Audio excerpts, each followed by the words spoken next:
Well, good morning, good afternoon, good evening, ladies, gentlemen, and everyone in between. How you doing? This is Coffee with Lavender. I am the Lavender Lady, Diana Clarion. Oh, today's show may be a little bit of a winging it job here. I really don't know exactly what I'm doing, but of course I never really do. One thing I do want to mention, though, before I go any further, is that it appears that on Friday I acquired a patron via Patreon. And I want to thank you, Mark Caesar, very, very, very much for your patronage. This is a wonderful thing that's happened to me. It's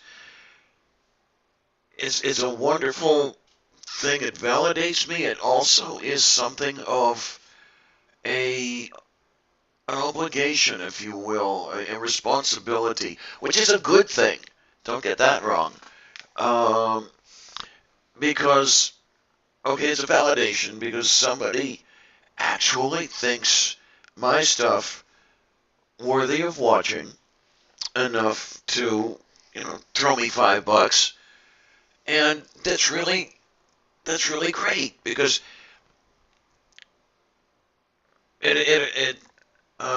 it's a bit of an appreciation thing that you can actually sense, can actually see.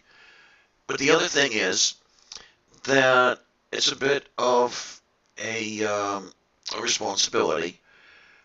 Okay, somebody wants to see my stuff. That means I've got to get good stuff out there on a regular basis. So, Mark, you're responsible for kicking me in the butt and getting me to actually do something worthwhile out here. So I'm going to thank you for that, and very sincerely, because it, it it's a good feeling to have that sort of thing where it's like going to work, even though I don't leave the house because somebody wants something and I'm providing it. So let's see what we're going to provide this morning or this evening or whatever you want to call it. I originally decided I would call this particular coffee with lavender this cold December morn.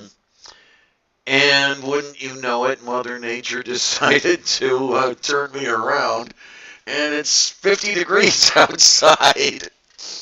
Um, it's a bit of a spike in temperature today. It was kind of low yesterday, and it's going to be kind of low tomorrow. So right here, when I've got my title going, that's when it's going to tell me, no, Clarion, it doesn't work that way. But what the hell? But the idea is, here it is, December. It's the end of the year, and I guess with many people, I know with myself, it gets me thinking about the inevitable end, i.e., for example, in my case, my own death. I mean, I get closer to it every day. I've got more life behind me than ahead of me. I'm 61 years old. I don't think I'm going to make it to 122. And if I did, I don't know if I'd enjoy it. So,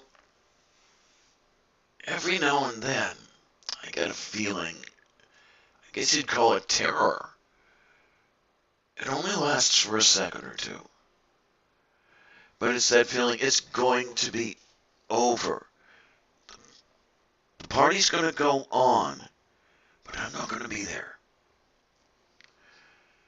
And I'm looking at it. Mark Twain has already said that being dead doesn't bother him or didn't bother him because he was in that state before his birth for, many, many, many, many years, and he didn't notice it one bit. Well, I kind of get where he's going from.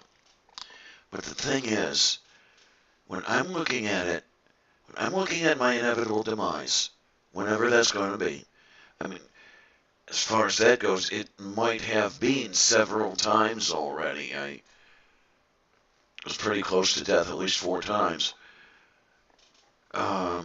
But as I'm looking at it, I'm looking at a state of non-existence from a state of existence.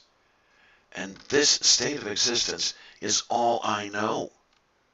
I didn't know my non-existence 65 years ago.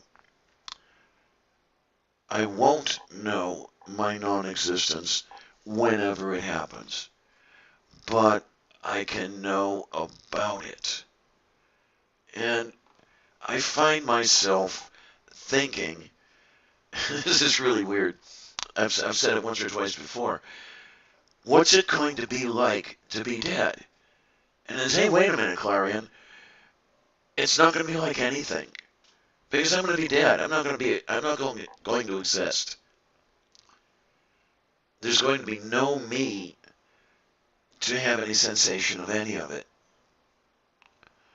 So now, enter the Christian. Yeah, we'd be coming to this.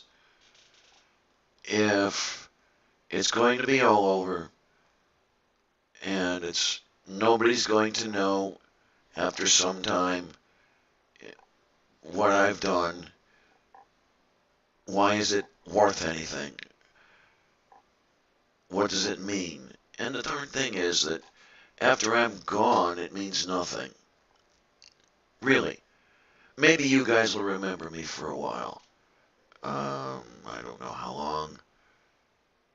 Maybe a few years if I'm lucky. Maybe about 5 minutes.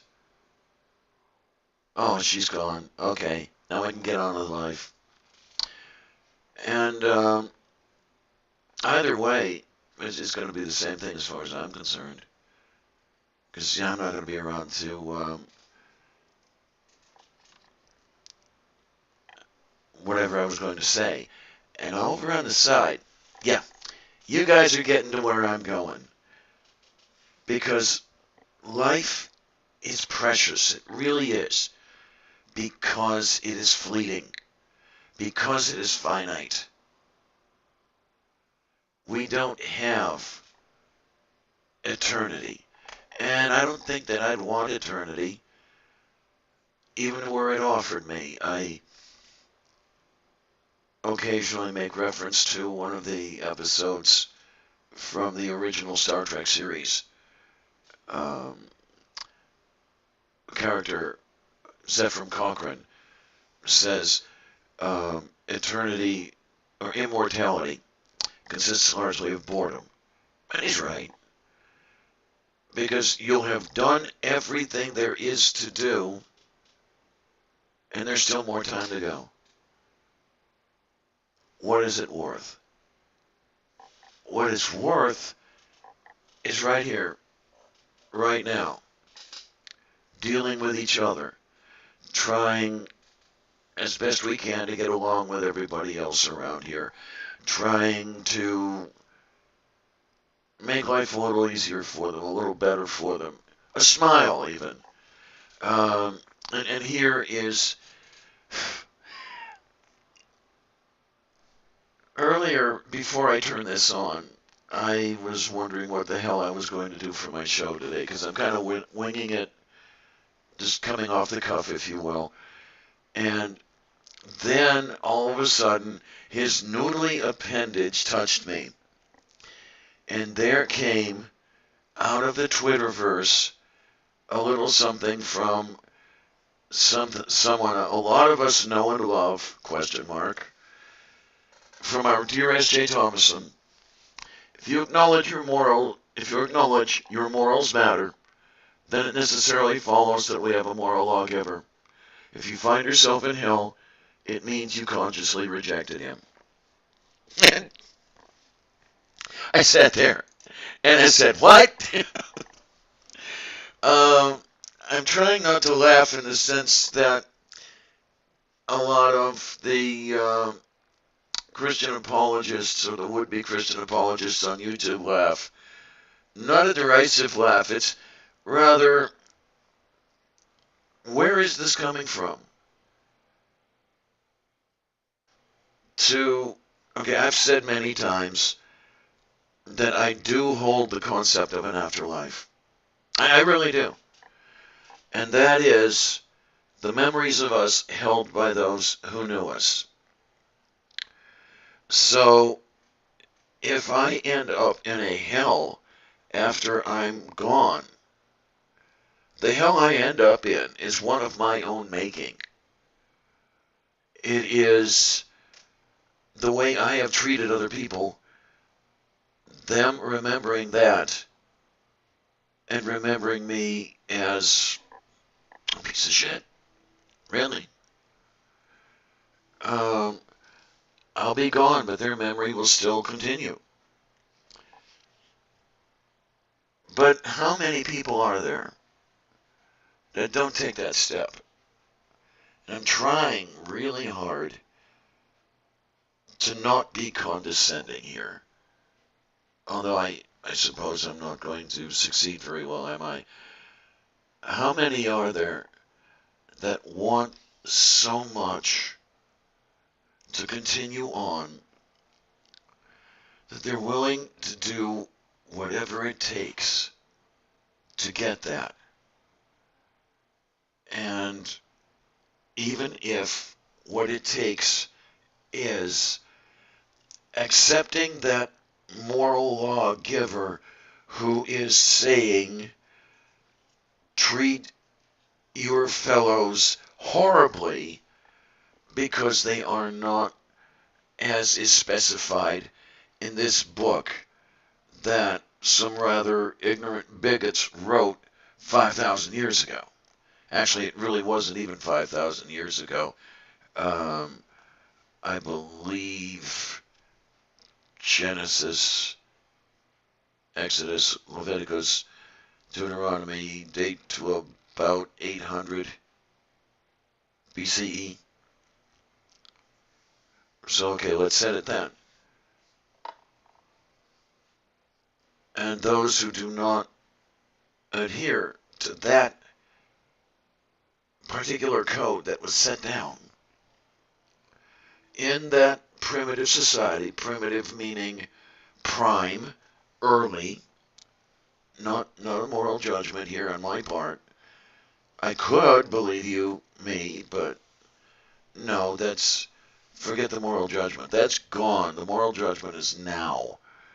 I mean, if we hold on to that, okay, then I'm going to judge not so good. But they want to hold on to that, mistreat whoever they want to mistreat. And yeah, I'm being selfish here, because I'm on the butt end of a lot of it. I mean, being a lesbian trans woman as I am, there's the Leviticus 18 that a lot of people quote at me, and at my brothers and my sisters. But these folks might want their eternity, however they see it, so much that they're willing to mistreat. And what is it that they're getting? I remember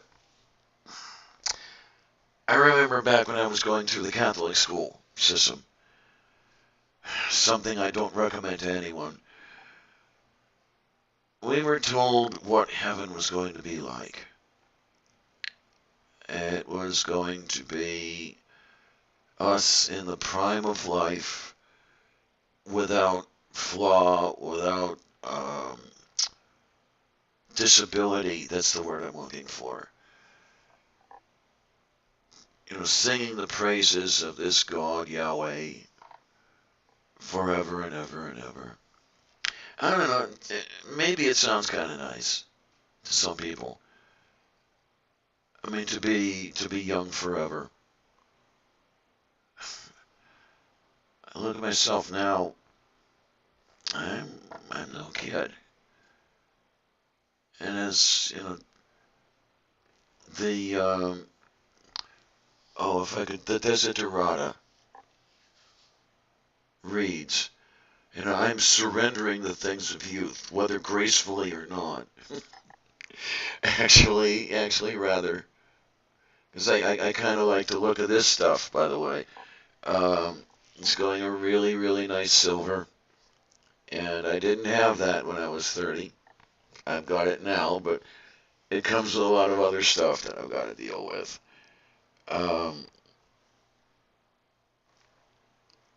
But to have eternal 30 at the cost of making other people miserable, I don't think I want that. I hope that you guys don't.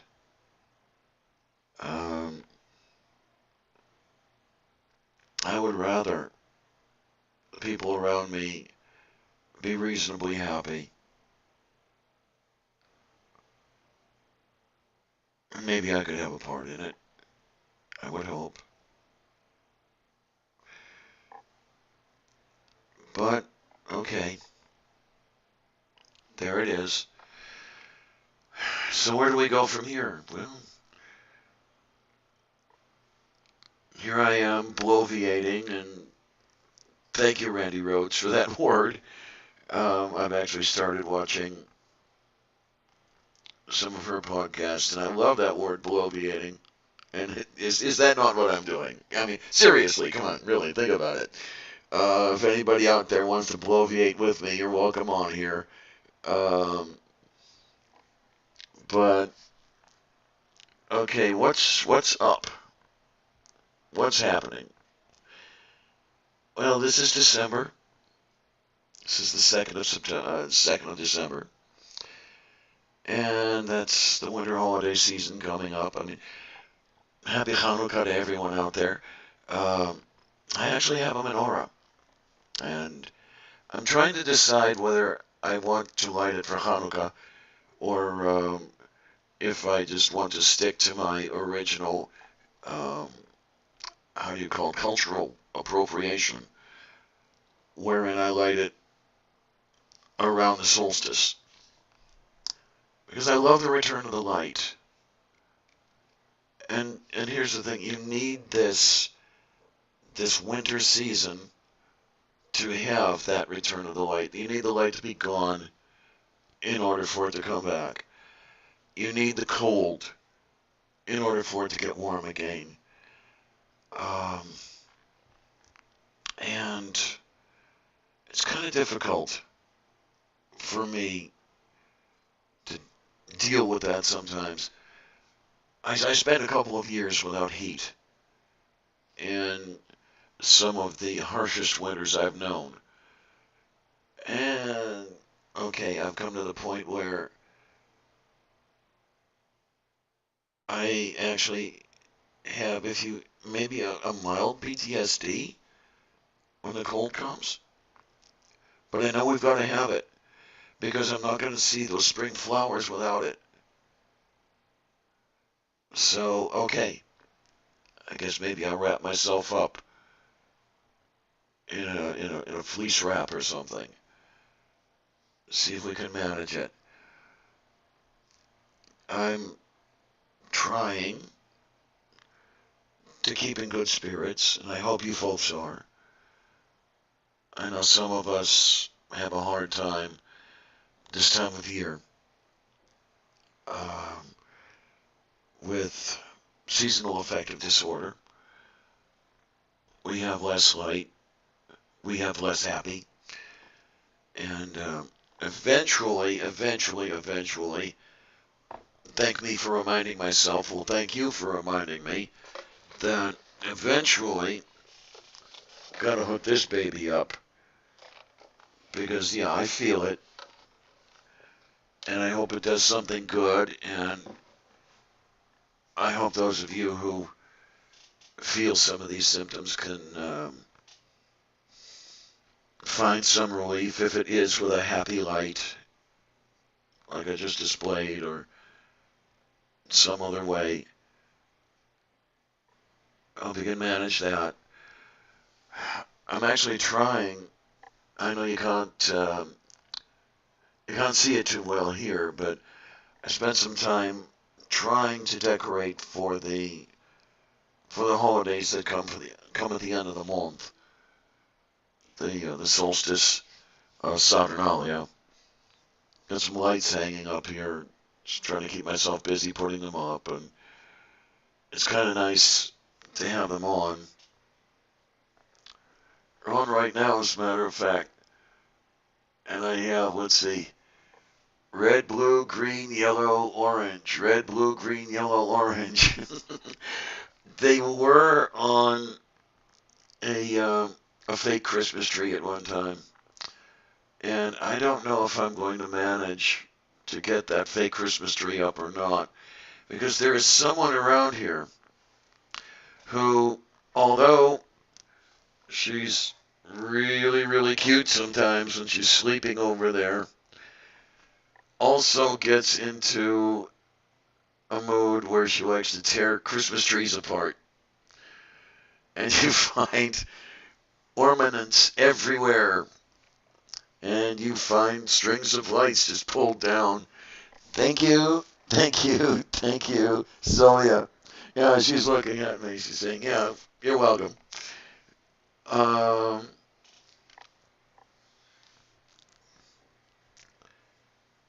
and what do we have here? What do we have on the side going on? Oh, my snail. Okay. fellow church member told you your grandmother was going to hell for being Lutheran. And I remember back when I was being forced through the Catholic school system, we were told that it was mortally sinful to attend a service of another denomination. Now, how do you like that? How's that for, okay, maybe the word's overused, but how's that for diversity, huh? You cannot even see what somebody else does, lest you burn. Now, where's the morality in that? Maybe I'm interested in what other people do, not because I want to leave my association with a particular group, but just because I'm curious about what other people do. What is so sinful about that? Oh yeah, I know. Maybe I will leave the association. Well, I did. About 40 years ago, I gave Catholicism up for Lent. Never looked back. Isn't that amazing? Okay, Doc. What's the wow? What do we got going over there?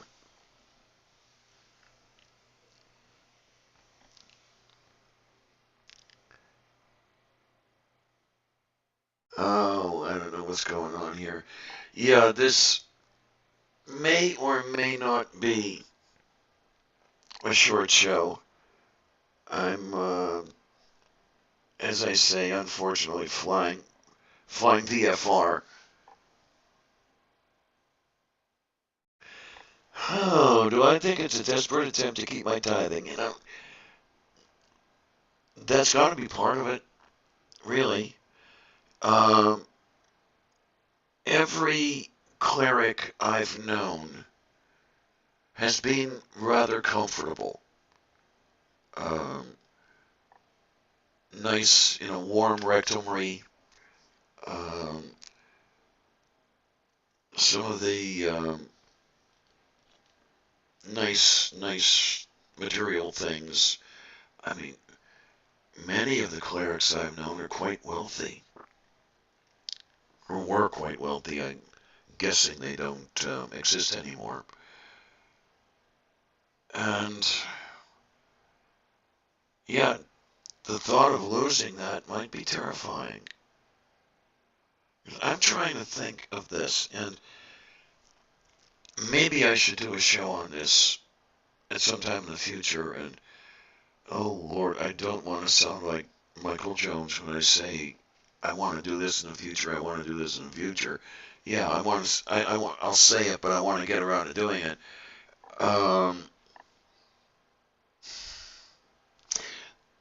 what is it that the people who want us their in their denominations, what is it that they are after? Is it a concern for our immortal souls? I mean, okay, maybe some might feel a concern, but how many more are simply standing against what they don't like, and they need feet on the ground to help them oppose it? And if we leave, we are not those feet on the ground. We are not those boots on the ground. Oh, okay, Doc, I've got you. Yeah, that was the Catholics. Um, they actually said in so many words, you are not to attend any other service. That is mortally sinful. And when I say mortally sinful, I'm speaking of a mortal sin, and that is a one-way ticket to hell. And if you die in that state of mortal sin, you've had it. As far as they are concerned, I am mortally sinful right now because I am an apostate. I turned my back on those people and what they had to say. And I did that because I found it immoral.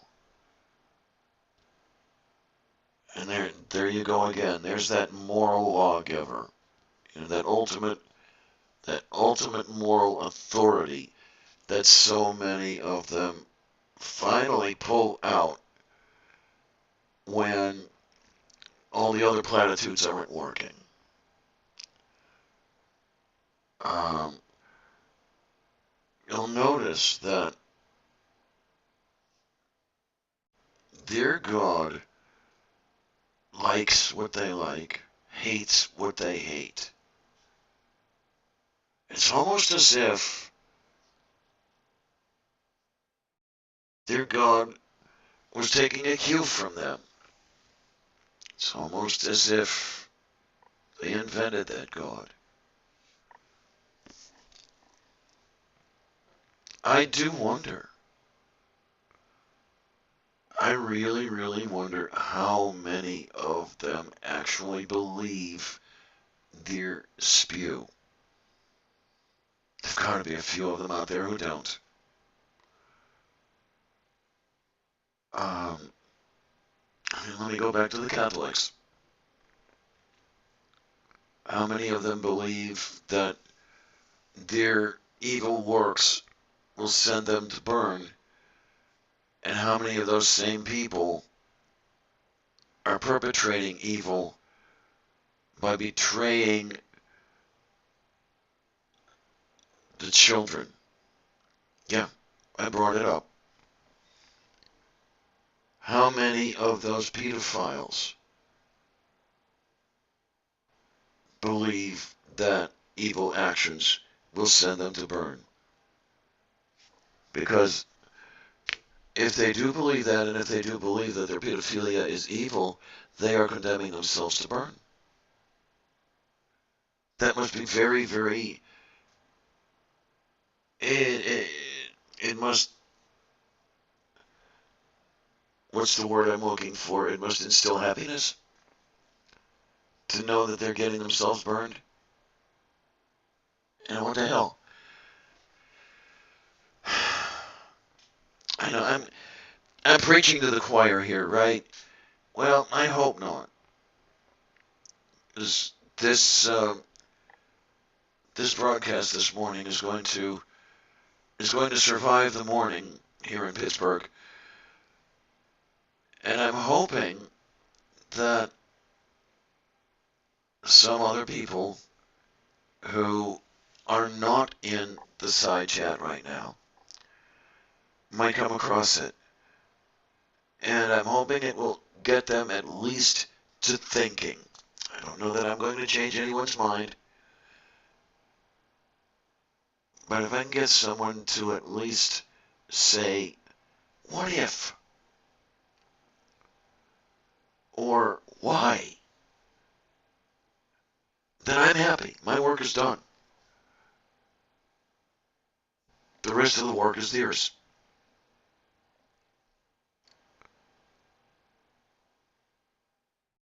Now, as far as the work after that, it's coming up with shows that actually have, reasonable content here rather than me just sitting here and talking out of my butthole, right?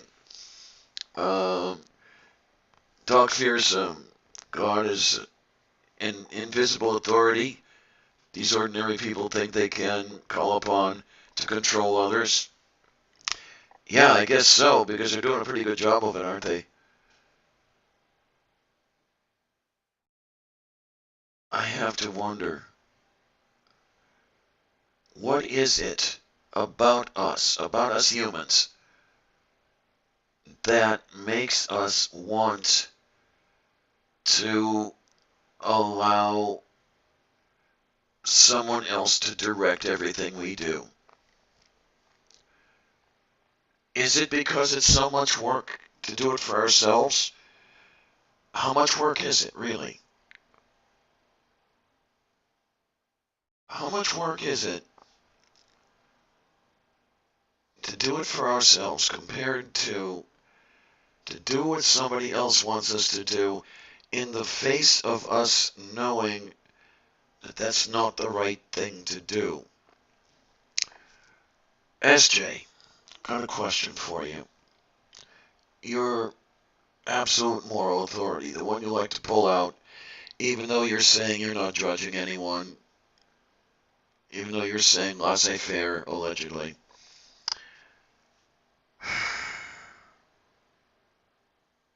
The question I have is, why can it not be the case that we get our morals not from ourselves, the way Ray Comfort or, say, Ten Bruggencate would have us believe, but from each other?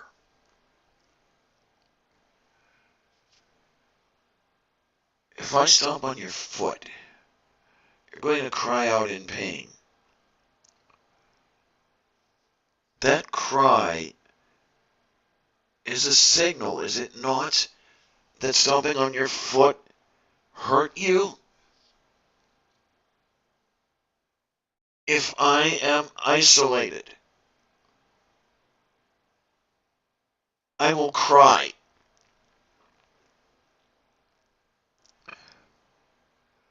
As I do many times, I assure you. Those tears, are they not a signal that that isolation is hurting me? Or any who are isolated. As in the words of Shylock, Merchant of Venice,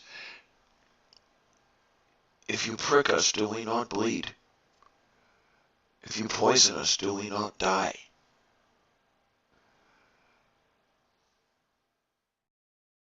We have these means that let people know when what we are doing increases their well-being or decreases their well-being.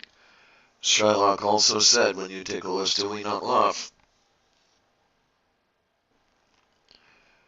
Why can that not be the moral guideline? Not necessarily an authority, but at least a guideline to let us know the effect we are having on people. Yeah, Snail, Shakespeare. It's really strange. I paid absolutely no attention in high school English, high school literature classes. And now as I look back on it, I'm kind of sad that it went that way. When I'm trying to write a script, or when I'm trying to write a blog post, which I haven't done in ages, I'm missing that training that I ignored back then. And as far as the Shakespeare goes, I rediscovered Shakespeare when I went back to uni. God, that was longer ago than I want to think about. Talk about things coming to an end. I matriculated to university the second time around when I was 35 years old. That is almost half a life ago.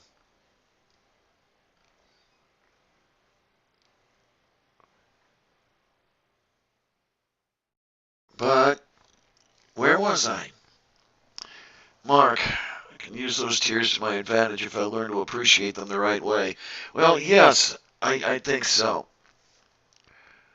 Appreciating those tears the right way, the way I'm hearing you say it, is if that hurts me, then were I to do something like that to someone else, it would hurt them. So I should not do that. I should do something else that would Number one would not make them cry, and number two, that would make them smile. Or at least I hope so.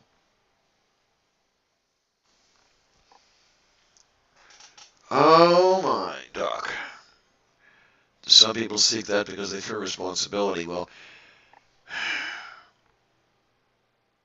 you know, responsibility is a weight on the shoulders. I'll go back to the beginning of the show. Uh, Mark, you became my patron, and I have a responsibility to you, basically, now, to put out some decent content that you are willing, or not willing, that you want to view, that you want to support. And yeah, it's kind of hard, and I'm not complaining. As a matter of fact, here you talk about a purpose to life. This actually gives me a little bit of a purpose. You like what you've seen so far. You want to see more. So, okay, I'll put out some more, and hopefully you're going to like that as well. And yeah, in 5 billion years, it's all going to be gone, and it's not going to make any difference. But it makes a difference now. I mean, guys, those of you who are not in the side chat right now, those of you who are going to watch this later, um, possibly because of a keyword or two that I put in that challenges your fixed beliefs, and I'm talking to you, the United States Senate, um, I'm hoping that the things I'm saying here can at least get you to think, to at least get you to ask why. Now, if you come back to the same answer that you had before you asked why, but you did it through reason, careful consideration, then okay. That is your answer, at least for now. But you're not holding to that answer simply because someone told you to. Okay, that's the point here. No matter who we are, no matter what we believe, no matter what we do, what I would like to see is us doing and believing what we do and what we believe because we have reasoned it out to be the appropriate thing to do or to believe, and not simply because someone else told us to.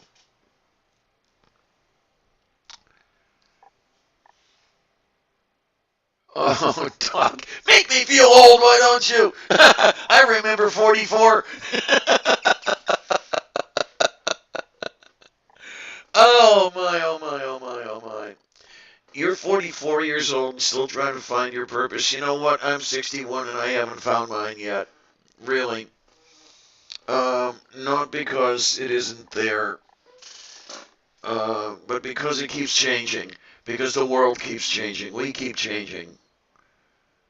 Um, I'm not the same person I was 50 years ago. Believe you me, I'm not the same person I was 50 years ago. I'm not the same person I was 20 years ago. I looked a little different. I had a different name, okay? You know, one of those deals. I suppose one of these days I'll have to do a show on that again. Yep, Snail. Purpose in life changes year to year as you change, as we all change. That's the wonderful thing about it is nothing is immutable. Nothing is eternal. Nothing stays the same. I wouldn't want anything to stay the same. I mean, yeah, there are some things that are comfortable. You know, you have We have the same thing for breakfast every morning because it's comfortable. But hey, guys, think about having something different. And think of the taste sensation. So, how about our purpose? Why not make that different? But I'm hoping. I don't know that I'm going to change anybody's mind. Well, I think I said before I really can't. But maybe, if I bloviate here enough, somebody may simply ask that question. Why? And I guess if they do that, and if they think about that question, that'll be good enough, at least for now. Okay, maybe I'll start winding things up a little bit here because I think I'm repeating myself. Thank you again, Mark, for your patronage. Seriously, it's a great feeling. I let out a cheer Friday, or I think it was Saturday when I saw the uh, the notification appear in my Patreon. Let out a whoop.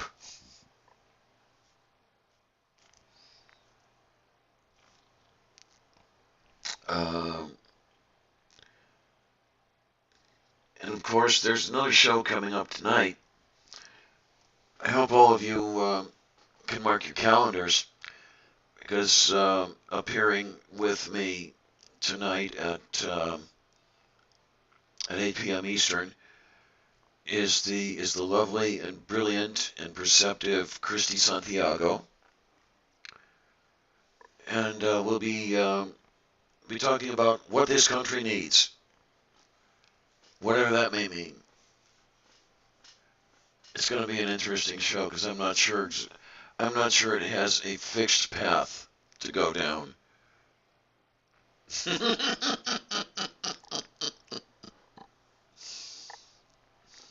Jackson, my cat, won't even accept the same thing for breakfast every morning. Oh my, that one over there. She accepts the same thing for breakfast every morning mainly because she doesn't have much choice. The human here doesn't have all that much cash, so she can't keep 15 or 20 different kinds of cat food around. Oh, Brantley, it is so early. Oh, well, it's not all that early for me. It's almost 11 a.m.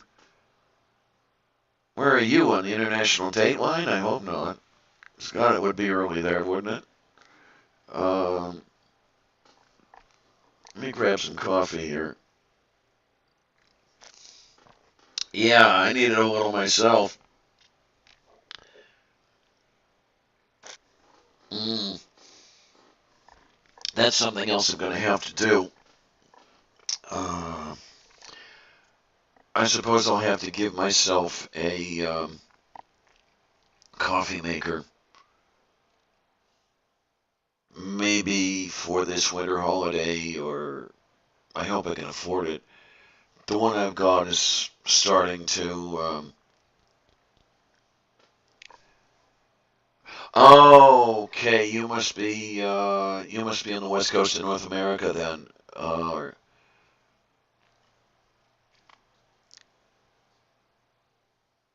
Okay. Yeah, you guys in California. It's all I can think of in California, as a matter of fact. You get all that warmth, but you also get wildfires. So I don't know.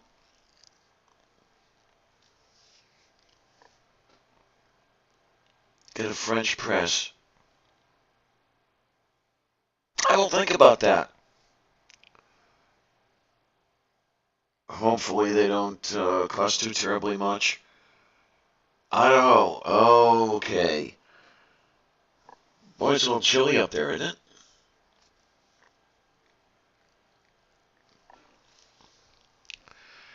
Yeah, I'll have to think about a French press. The only problem with a French press is I'll make a gallon of coffee at a time to make sure I've got enough around because I'll drink a gallon to a gallon and a half of coffee per day. And yes, it's decaf. Yeah, my doctor wouldn't leave me alone until I switched to decaf. That was fun. Uh, One of the first times I saw him, God, that was a long time ago. He's been my doctor 10 years now. But he asked, do you drink coffee? Yeah. How much? Oh, about 70 cups a day. You know that's toxic, don't you? Okay. But yeah, it comes from being a hacker, comes from being a code monkey. Um,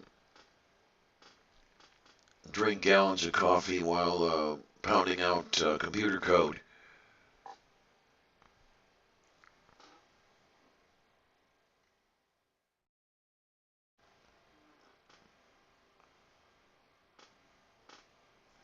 Wait a minute, 8:48 in Utah, so it would have to be somewhere out in the ocean for it to be 11:48. Yep, you still would have to be. You'd have to be just off the East Coast. I love you, Hans. Just a gallon and decaffeinated. Yeah, yeah. I've been off the caffeine for quite a few years now. Um, I think I quit the caffeine about 9 or 10 years ago, and I notice a difference. I really do. Um,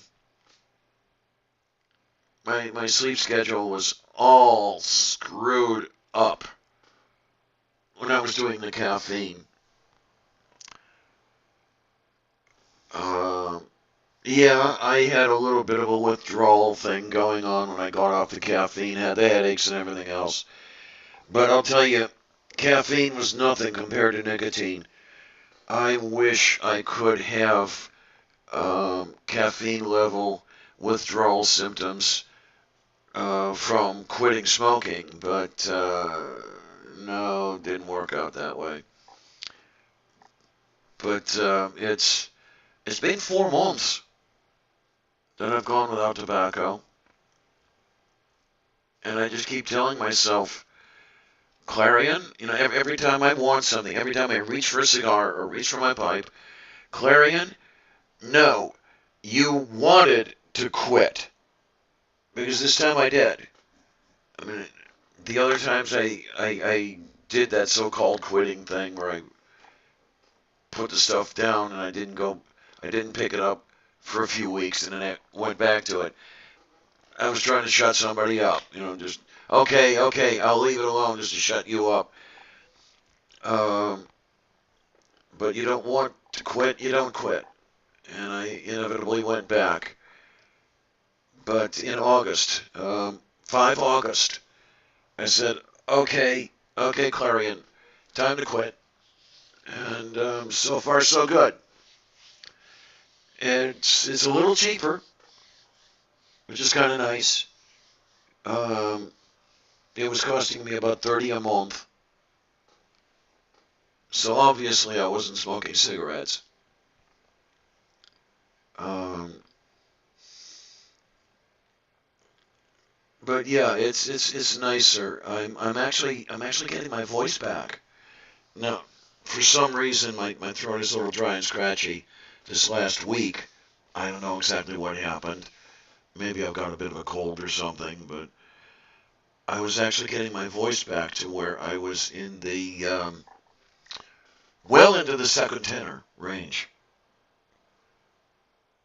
Almost, almost getting to the point where I could match Neil Young up in that first tenor range. But I don't know that I'll ever make it up there because Um, that is not my natural range. I'm a trained bass baritone, for those who don't already know. Um, which is why I don't sing anymore, by the way. It's just, basso profundo and a rack the size of a city bus, just don't go together all that well. Um, oh my. Okay, your record was 18 cups and you slept for 24 hours. Oh my word. Um, now there was one time years ago. I was working a Code Monkey job, as a matter of fact. Went in on a Saturday, and I was the only coffee drinker there, which is really strange. You're in a software house and you're the only coffee drinker. What the hell's going on? But yeah, that's the way it was. I had a 10-cup coffee machine. Um, I went in for half a day. I had made 3 pots and started on a fourth. And then when I was picking up to go back home, I looked at the coffee pot and said, "Oh, damn it! You mean to tell me that you've drunk 35 cups of coffee in half a day?" And I was like, "Okay, that's 70 cups a day." Damn, Jackson. All right, quit smoking 13 years ago. Never smoked another cigarette since. Um, Now this is interesting the way you say it. After the first 30 days, you don't think about it anymore.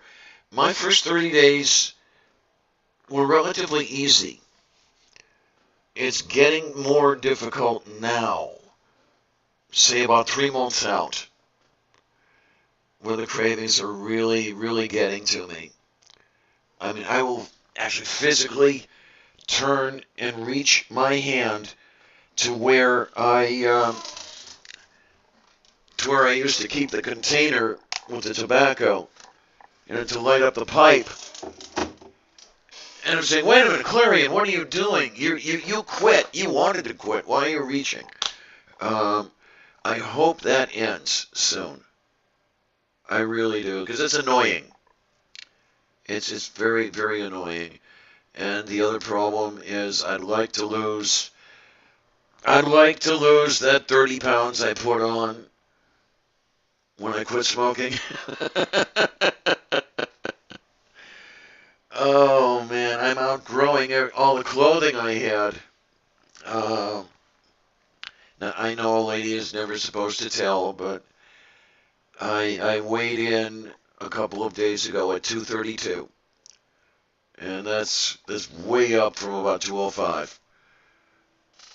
So if I can get my butt, hell, if I can get back down to 200, that would be great. Although I'd prefer 180. But oh well, we'll see what happens. And yeah, Mark, when you mentioned that whole thing there, when you quit smoking, you were absolutely disgusted by how many people who smoke just stunk so bad. And I'm going to be honest here. Part of the reason, not the entire reason, but a decent part of it, was getting turned down because I was a smoker. Um, and it was that, "No, you stink of tobacco," that started to get me thinking. And then there were a couple other things that turned up at the time. And I said, "Okay, gotta do it." Okay, Mark, that's exactly, I may be weird about that, but that's exactly what I don't want to do. I had thought of picking up, what do they call them, those vape machines or something like that. And then I had said, no, I don't want to replace one habit with another. I just want to get rid of the habit. Um, so far, I'm not doing too well because I'm habitually eating now, and it's not fun. Snail. Oh man, cloves. I I tried a clove cigarette years ago, and I just couldn't do it. I wish that all the cigarettes would have made me ill to my stomach the way the clove cigarettes did back then, because then I wouldn't have been smoking for 49 years. Yeah, started when I was about 12. But okay, I think this kind of it's kind of nice that this opened up and went freeform. Or I hope you guys don't mind. Oh man, move back to your parents' house and gain 15 pounds. Mom's cooking is too good, huh? I never had a mother, so what can I tell you?